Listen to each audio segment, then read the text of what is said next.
Hello everyone, আসসালামু আলাইকুম। আশা করছি সবাই ভালো আছেন। আমিও আলহামদুলিল্লাহ ভালো আছি। সিজনের জন্য আমার একটু ঠান্ডা লেগে গেছে, যার জন্য আমার ভয়েসটা একটু এরকম শোনা যাচ্ছে। আমার ছোট ফুপু আর ফুপা, আমি ছোট আন্টি বলি, আমার বাচ্চাদেরকে অনেক আদর করে, ভীষণ আদর করে। আমার ফুপা, আমার আন্টি বলে আমার বাচ্চা দুইটা তাদের কলিজা। তো আমার ছোট ছেলেটা হইছে এখন প্রায় মাশাআল্লাহ ৮ মাস রানিং। তো এই ভিডিওটা হচ্ছে ৮ মাস আগের।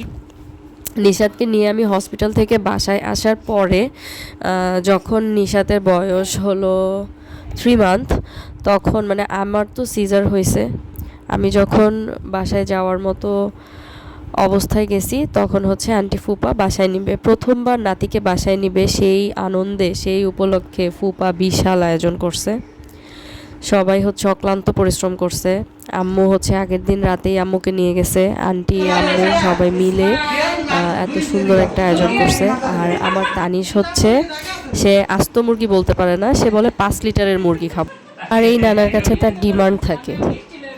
ফুপা আস্ত 2টা মুরগি দিয়ে ডালা সাজাইছে, সাথে চিংড়ি মাছ ছিল, গরু মাংস ছিল, ডিম ছিল, রোস্ট ছিল, ডেজার্ট আইটেমও ছিল। আর আমরা সবাই একসাথে হলে এমন হাহাহিহি করতেই থাকি। আসলে এই মানুষগুলো আমার একটা মানসিক শান্তির জায়গা।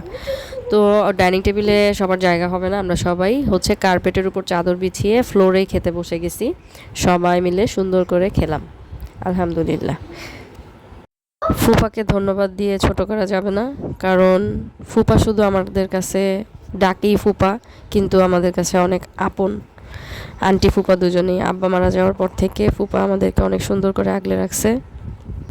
একসাথে হলে আব্বুকে ভীষণ মিস করি।